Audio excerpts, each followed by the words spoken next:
peace that can seemingly come from that.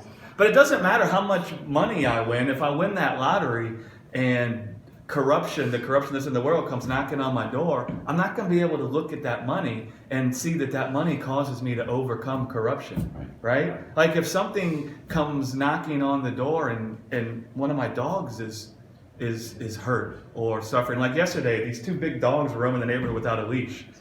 And they come charging after me and my little dogs. If they would have got a hold of my little ukulele and ripped her to pieces, listen, the lottery wouldn't have saved my soul from the suffering that I felt there. I couldn't have looked at the money and said, well, I got all the money. Who cares about that? Right? But if I could look to God and what God did to bring a plague to death, I can find what God did to bring a plague to death, lifting that death out of my soul, washing my conscience clean from the effects of the death, right? And I could find my joy coming back. And now I can find a peace that passes understanding, because the world would say, how can you have peace in light of this? Right.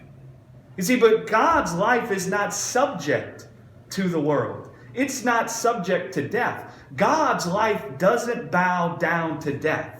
It's not at the mercy of the life in the world. It's not at the mercy of the corruption in the world. So his life, when the corruption of the world presses in on it, it's kind of like a tomato. When you squeeze a tomato, tomato juice comes out. Well, when you squeeze the life of God, what comes out is peace and love and joy and kindness and long-suffering and meekness and patience and all those kinds of things. And so what happens when the corruption in the world presses in on the life of God, it squeezes it, so to speak. Right? And then out comes a peace. Yes. Right? Yeah, right.